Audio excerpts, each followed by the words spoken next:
Yo, sup? Welcome back. Part 3 of the 2026unity trilogy, I guess. So you haven't seen parts 1 and 2, just go ahead and check it out before you come back. It's all just on my channel. But yeah, this video we're gonna do like a tutorial on how to play through hand traps with the deck, as well as analyze how good the deck is at playing against hand traps. Now to do that, I've come up with a little mini game, which you can kind of play at home as well with your own decks. But basically, I've arbitrarily set 3 different scenarios. We're gonna analyze 9 different hands on how it does against each of the 3 scenarios. So the scenarios being, can you combo turn 1 through Ash Imperm? Can you combo turn 1 through Ash Flawless? Can you combo turn 1 through Ash Draw? Now, like, these are pretty arbitrary benchmarks, but I've chose them because I feel like they're just the most common hand traps, or the most generic hand traps, basically. Of course, there are like more high impact hand traps, especially against Dragunity, like Bell and Ogre, for example, are much more high impact than Ash Imperm, but they're less common, which is why we've omitted it from this video. Like, there's just way too many hand traps in Yu-Gi-Oh to even count these days, and we don't have the time to do every single interaction against every single hand trap, right? But yeah, like, it's also like, if you see a lot of Bell and Ogre in the format, that's probably a sign that you shouldn't be playing Dragunity. If you miss like the other 10 red flags before telling you to not play Dragunity, but you know, yeah. There's also a bunch of hand traps that you would obviously play 3 if you could, like Purge, Impulse, Hydrolus Harmonia, I think it's called, the new guy. But not all decks can play that, which means they're less commonly seen, so we're gonna be also omitting them from this video. The other big one is Nib. It's not that popular right now, but basically we're always gonna be playing around Nib when we can. Yeah. Like, for the sake of this video, if playing around Nib happens to play into draw when we could have played around draw, I'm gonna just take the L on that, since playing around Nib is basically usually always the priority. And the game plan against Nib and Hydrolus Harmonia is the same. We make the Crystal Wing Synchro Dragon as soon as possible and just do the rest of our combo normally afterwards. Of course, Hydrolus Harmonia can be activated before your 5th summon and prevent the Crystal Wing from coming out, which is fine. You know, still baited that hand trap. The only difference is when you pass turn, you have 1 less negate because you won't have the Crystal Wing Synchro Dragon. The game plan against Flawless we discussed already in the decklist video. We have 10 outs to it. We can Ash it, obviously. We can draw it. And we can, like, you know, small world search the draw to out it. The game plan against draw is, you know, use your first and only search on Dragunity Divine Wind. Usually if you have that card, you can put enough bodies on the board to make a 6 or 7 disrupt board without searching any further. The game plan against Ash Imperm is just simply having more engine pieces than they have hand traps. So yeah, let's get into it. So I'm gonna go over 9 different hands. Why am I choosing 9? Because if you watch the decklist video, this is a 45 card deck, and that basically evenly distributes itself into 9 starting hands. So it's just the easiest way to do it. I'm doing a set of 9. As for the mini game, well, first of all, for all of the hand traps, we're gonna assume that they're gonna use them on the first possible opportunity. It's realistic because a lot of people wouldn't have a clue what Dragunities do. And also, like 90% of the time, you know, ashing or imperming the first thing you see against Dragunities is the right play anyways. So we're just gonna assume that. Also, for Flawless, they're gonna be dropping the Flawless as soon as we get any 2 bodies on the board. Now, as for the minigame, the rules are, if you play through all 3 scenarios, with that starting hand, that hand is going to get 3 points. If it plays to 2 of the 3 scenarios, it gets 2 points. If it plays only through 1 of the 3 scenarios, it gets 1 point. If it can combo but can't play through any of the scenarios, it gets 0 points. And it gets -1 point if it hard bricks. So I've already ran this experiment like dozens of times, so I know what this deck should average to. So yeah, let's see if we get lucky on camera or unlucky on camera. Feel free to also, play this mini game with your own deck if you find any value in this mini game that I made up. And yeah, let me know what kind of scores your deck is getting. Hopefully higher than Dragunity, because Dragunity isn't that good of a deck. But yeah, on to the first hand. Looks pretty good. Falchion, Small World, Moonlit Chill, Currentness, Divine Wind. So as I said, access to Divine Wind means you beat draw, basically. Small World, which gets access to Drawing Lockbird, means you can beat Flawless. We also have, basically 4 combo pieces, 2 bad combo pieces, 2 good combo pieces. So we should beat Ash and Imperm pretty easily as well. So I'm going to mark this as a 3-point hand. We're off to a good start.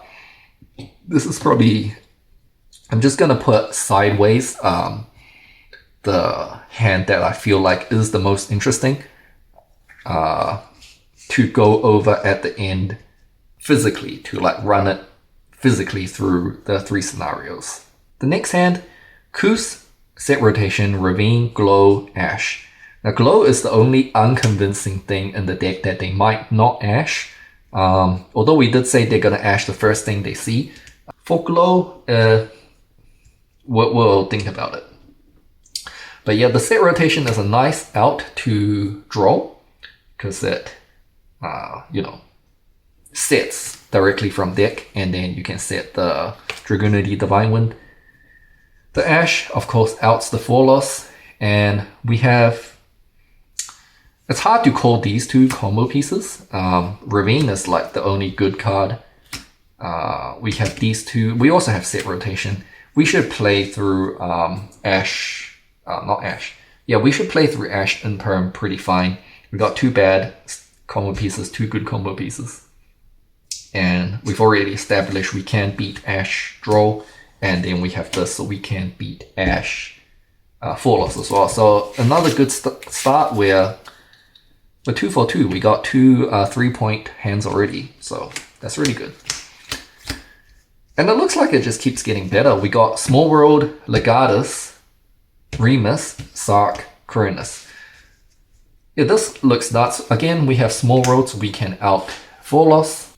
I mean, all of these, we got 3 good combo pieces and 1 bad combo piece, so that's easily beating Ash and Perm. Now, the only thing we have to think about really is draw. Of course, we would normal summon this first. Try and get the field spell, but since it's Ash draw, they would probably Ash this.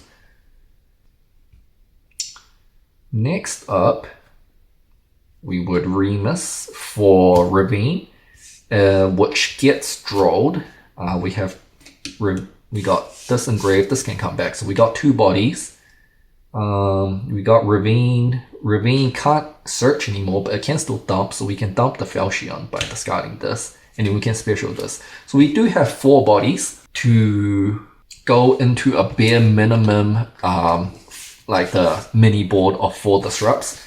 It's not ideal. They used only 2 cards, and you ended up with a measly 4 disrupts. So they still have 4 cards to break your 4 disrupts. We did combo.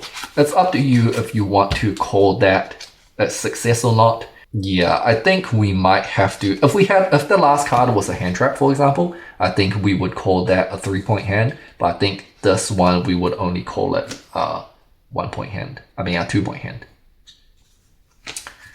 Alright, next hand, we got Divine Wind, Draw, Crow, Mistletoe, Sheena. This hand looks rough. Of course, we can Divine Wind Special Mistletoe and then equip from deck. That interacts with none of the hand traps. We do have draw against full loss. Sheena might come out. We don't want a Sheena against like an Ash, but we can Sheena against the Imperm without, you know, bouncing our whole entire field along with it. DD Crow can be on normal summon. So Mistletoe. And then we go into Romulus Search. That will get Ashed or Impermed. And then we have normal summon. All three scenarios we might not win, except the Ash Imperm one. If they, you know, Imperm and we are able to summon the Sheena, we would be able to get 4 disrupts on the field plus a draw in hand, which might be enough. Yeah, so I guess we can consider that a 1 point hand. Next up, Tactics, 4 loss, Ash, Mag, and Imperm. This looks like just a blatant -1 points, blatant brick hand. Next up, Grand Tusk, Tempest, Ravine, Remus. This doesn't look that good. We have a lot of duplicates. We have a lot of redundancy. We don't have a 4 loss out.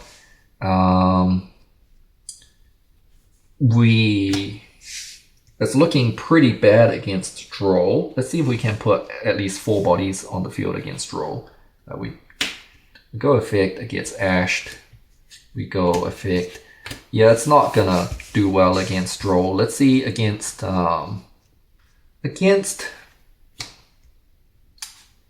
Ash Imperm. If this gets ashed, we get Curnus, that gets Impermed, we Remus. Against Ash Imperm, we still can build a pretty decent board, so that's going to be another 1 point hand. These recent hands have been pretty nasty to us. Hopefully it gets better. 4 loss Lance, Imperm called by draw. That's another hard brick. Yeah, we're getting a very bad string of bad luck here, because I've said in the decklist video that the chance to hard brick is 6.5%. We've already got 2 in like 7 hands. That's astronomically bad luck. Seems like being on video is not very good luck for me. But yeah, the next hand, Terraforming 4 loss, Phalanx, Imperm, and Zephyros. Again, no outs to 4 loss, so that's going to be immediately, we're immediately gonna lose 1 scenario. Usually the first thing we do should be terraforming, terraforming for, yeah, we might get Ravine just because we opened the Zephyros, or we might try to, you know, get Divine Wind, special this, and then this can be a normal summon, although this could also be a normal summon. But yeah, since all 3 scenarios have Ash, and if they just Ash this, we can't combo. This is gonna be a 0 point hand. And the final hand, Curnus, Ash, Designated, Small World, Remus. This is nuts. We don't even need to think about it. That's just the automatic 3 point hand.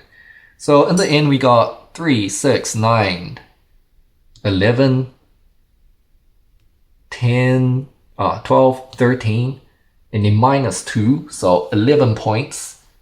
That's one of the lowest points I've ever got, so yeah, we got far below average. The average for this deck is about 14.5 throughout, like, when I've done this like dozens of times in 9 hands. 14.5 would be a passing grade.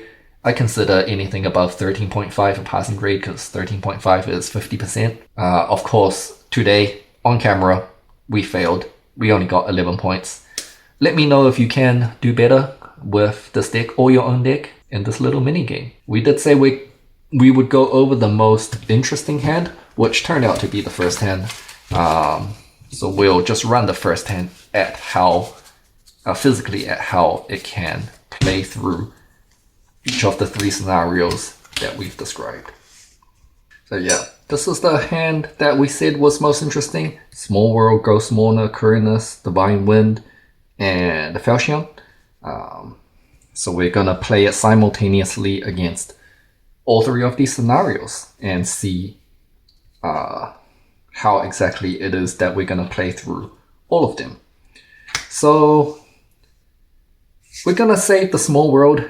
We're gonna hold on to this as long as possible, or as long as until we know that they don't have the full loss, or if they do have the full loss. Which means our only starters are either Divine Wind, Special Summoning from Hand, or Quirinus. Since normal summoning Quirinus is the more higher ceiling inboard, if they don't have a hand trap, that's what we're gonna do first and use the Divine Wind as a backup. Quirinus effect, two of these scenarios are gonna Ash, one of them are gonna Imperm. Imperm is slightly better since it stops the bounce effect of Quirinus and summoning from hand, whereas the Ash doesn't negate that part of the effect. But for the sake of this combo, for the sake of the scenario, we're just gonna treat it as the same. Yeah, so we can do the lines more similarly. So Quirinus search gets negated. Next, again, we're holding on to the Small World.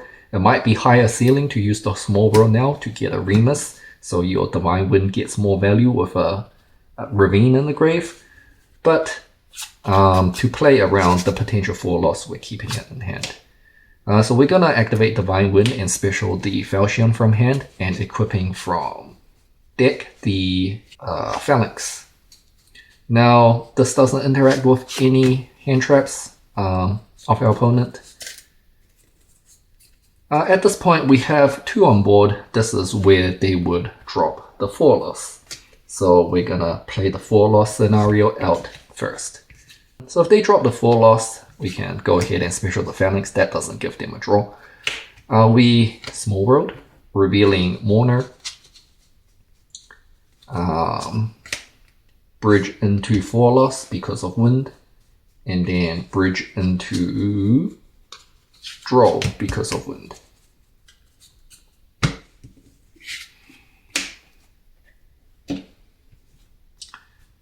We're gonna make our 2 tuners into Romulus. They get a draw of 4 loss. Romulus is going to get our Divine Lance, and then on resolution we're gonna draw them, and then we're gonna equip Divine Lance to Romulus, and then Divine Lance go ahead and equips Kus from our deck. Now if they Ash the Quirinus instead of imperming the Quirinus, you could also equip Remus and then Quirinus effect, bounce summon. But we're just gonna do it all the same. So remember this board, this is where we're at if we're playing around 4 loss. We're gonna rewind a little to see what happens if they don't have the 4 loss, if they have an Ash instead, or if they have a Droll instead. So these two would still be in the deck, this would still be in the deck. So we're rewinding to this point. We haven't used Small World, nor have we used this. Yep. So yeah, at this point, we're gonna go ahead and make Romulus to search our Divine Lance. Yeah, if they draw at this point, that's still fine. We just go ahead and equip the Divine Lance. Divine Lance equips Kus from deck, and we're still at this board state. The only difference is we have more cards in our hand. So again, we're gonna rewind a little to this game state again. If we make the Romulus and the Ash here, then we're gonna just go ahead and fire off the Small World, revealing Ghost Mourner. We can do 4 loss or we can do draw, it doesn't really matter. We'll just do 4 loss because it's even worse top deck than draw. And then we bridge wind into Remus. We're gonna fire off the Remus from my hand to search a Dragunity. Special, the Remus from grave.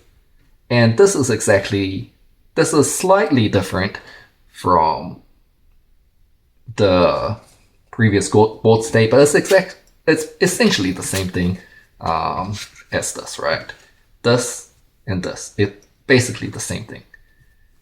Yeah, so you know, this if we just summon out the Koos, and then we use, whether it be the Koos or the Remus, we just go ahead and turn that into a Pisty. We banish the Falchion from grave. If we have the Koos in grave, then we just simply equip the Koos from grave. If it was the previous one where we had the Remus and the Koos was still in the deck, then we would equip the Koos from the deck, but same result. And we're gonna summon the Koos. Turn the Romulus and Koos into 3-burst Shot Dragon. Pisty summons the Falchion from banished. Make Gorgeous effect. Special Lun effect. Equip Koos summon. Yeah. And then Lun plus Pisty into Paratic Seals. We don't equip the Lun because we want to Butcher for 5. So we're gonna sink the Koos and the Coronis into Butcher and do exactly that, Butcher for 5.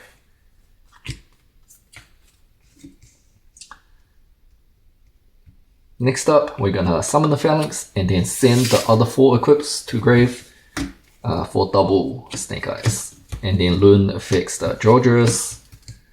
Overlay the 2 8s for Titanic, and then Synchro for this pattern. So against all 3 scenarios, we're all going to be ending on this end board, but there is going to be a little difference. So for this is the end board for the Imperm scenario.